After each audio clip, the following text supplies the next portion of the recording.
Rogers TV.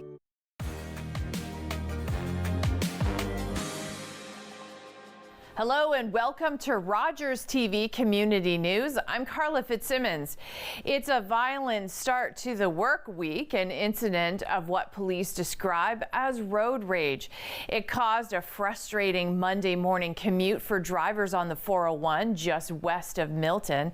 OPP are investigating a reported shooting incident. Police have released the picture of the victim's vehicle, a red Hyundai with bullet holes on the driver's side. The incident happened around 1:30 a.m. on Monday morning. Police closed the westbound lanes of the 401 for several hours. The closure spanned from Guelph Line in Milton through to Highway 6 South near Morriston.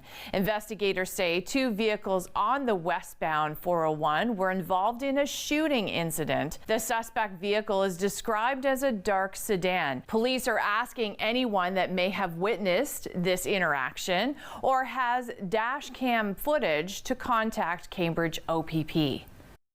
Meanwhile, Waterloo Regional Police are investigating a shooting in Cambridge that sent a man to hospital in critical condition.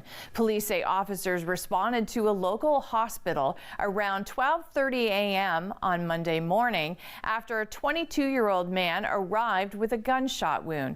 The suspect and the location of the shooting have yet to be identified. A fundraising concert to showcase the work of Boots on the Ground and what it does to support first responders. It's an Ontario-based helpline. The program offers anonymous peer support for first responders by first responders.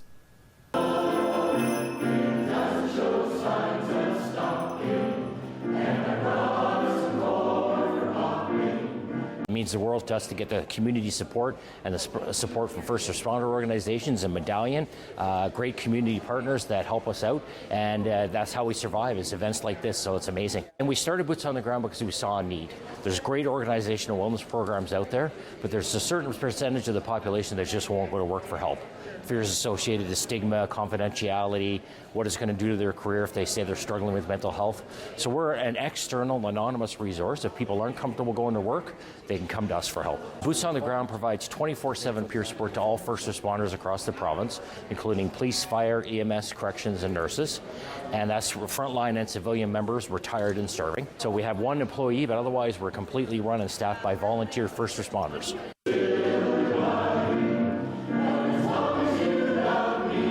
We have a wonderful partnership with Medallion Insurance, who likes to put on this concert with us, and it's a fundraiser for the organization of Boots on the Ground. It's near and dear to my heart because of my policing career, and in the past, 24/7 counseling service for all first responders, including nurses, is amazing. In these trying times, counseling is going to be more and more important to get through a police career.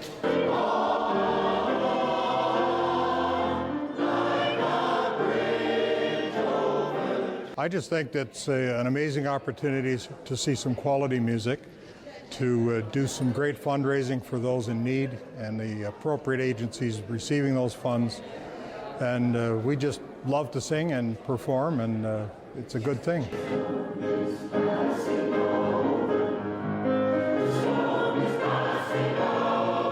Today is our third annual Waterloo Regional Police Chorus concert for Boots on the Ground. And what we hope to do is bring together members of the community and celebrate the season and raise money for a peer support system through Boots on the Ground. Awareness is a big piece of what we're hoping to achieve. Definitely bringing a focus to first responders and their challenges in their day-to-day life on the job. Well, Medallion has been a partner of the Waterloo Regional Police Chorus for, we think, 30 years. Through that partnership, we have connected with Boots on the Ground and Dave McLennan, the executive director.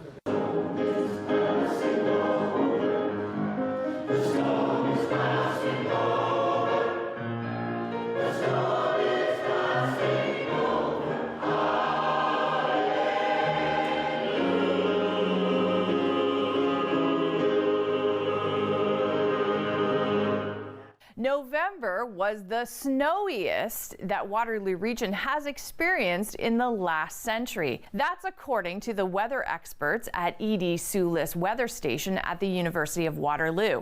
59 centimeters of snow fell on the region last month, well above the average snowfall for November, which is 11 centimeters. 75 years ago, on November 23rd, 61 centimeters of snow fell, leading to a month-long total of over 100 centimeters. This year, the storm on November 28th helped bring the totals up. 30 centimeters of snow fell in a single day. The cost to put food on the table is about to get more expensive next year. Food Price Report forecasts that meat is expected to see the largest jump, rising between 5 to 7%. This year's version of the annual report, produced by Dalhousie University in cooperation with other universities across the country. Beef is the big problem, and so we've been dealing with this drought for a while. It's costing more to feed animals, and ranchers have actually sold off their herds without replenishing their herds. So there's just no inventory in both Canada and the U.S. So what's driving food prices up? The ongoing trade dispute with the U.S., along with shifts in food manufacturing and the retail landscape, labor markets, policy change, the Canadian dollar, and climate change. The freezer aisle, which got more expensive in 2025, we're expecting some stable prices there. Dairy and bakery. Also, we're not expecting prices to explode in both categories as well. But for everything else, including restaurants, by the way, we're expecting higher prices. Locally, many are turning to the food bank for assistance on a weekly basis. 1 in 9 households across Waterloo Region are experiencing food insecurity. The cost of living continues to be high. People continue to struggle to pay for the basic necessities. And when we look at things like the cost of rent, in many cases, there's a lot of people whose paycheck is already gone by the time they pay for rent, let alone other necessities in life. And so we're seeing a real challenge, and food insecurity is a symptom of poverty. And so it ends up being a money issue. People just can't afford the necessities. And what it's leading to is food banks are becoming a reliance in many people's lives. We're not a one-time short-term measure anymore.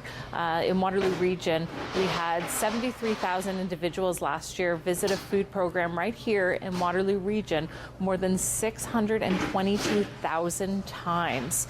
That's a record-breaking number for us.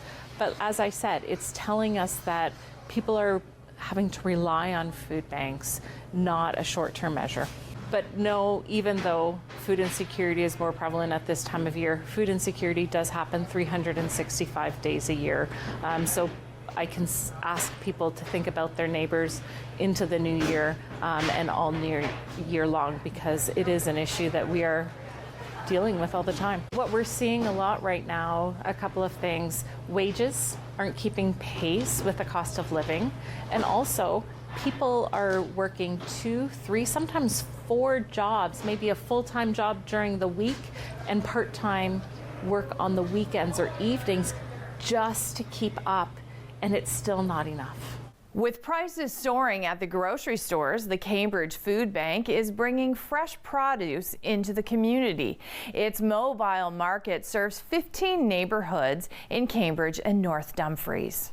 We are running our mobile food market. This is a program that we run here every Wednesday, and then across 15 other locations in Cambridge. We run for about an hour a time. We set up, we sell fresh fruits and vegetables, and it's pay what you can. We're just encouraging everyone to come out. We see a little bit of everybody. We see a wide swath of the population, which is fantastic.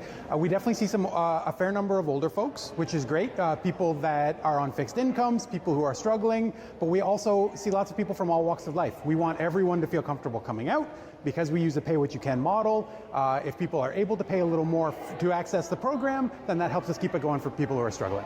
So this is food we purchase. It's not food that you're taking from the food bank. We work with local farmers as much as we can. We get some beautiful local produce during the growing season, and then during the off season we go down to the Ontario Food Terminal in Etobicoke and we buy food there. We work with some great distributors, some greenhouses. We get storage vegetables, so there's always lovely stuff through the whole year. So we set up weekly markets in locations where we think they'll be valuable. This is the only one we have here in Ayr, but we run weekly markets in 15 different locations in Cambridge as well. So if you check our website, you can see all those locations. And then we also do some pop-up markets, especially during the summer with like Neighborhood Day and stuff like that. We try to be everywhere that we can be. Coming out of the first wave of the pandemic, coming out of all the lockdowns, we had the opportunity to kind of restructure the way that we run things at the food bank. And one of the things we heard from a lot of our participants, we talked to people, we did surveys, and one thing we heard from a lot of people is that they wanted access to fresh fruits and vegetables, and they were willing to pay for it, they just couldn't afford it at the grocery store.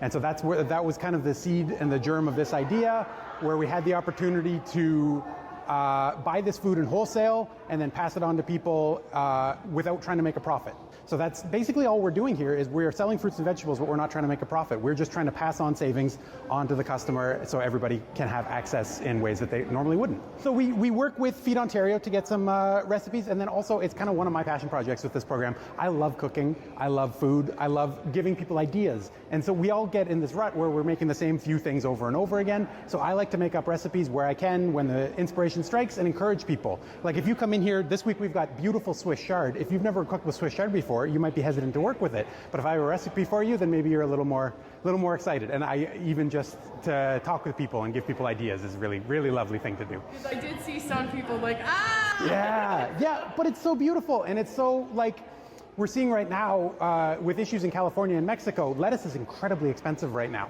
So if you can access something that's local, like chard, like cabbage, like kale, that's abundant and plentiful and local, and you know how to cook it, it's just as delicious. So it's an education piece as much as anything. Really, I just want everyone to come check it out. Like I said, it's for everybody. It's not just for people that are struggling. We want people from all walks of life to come check it out. You get a really good deal on beautiful produce, local food. It's an awesome opportunity for community. We have volunteers, we have people from the community, people from your neighborhood are going to be here. Come catch up, learn a little bit more about food, and get a good deal. The Kitchener Rangers are on the road this week. Sean Fafaro has highlights from Friday night's game here at home. Take a look.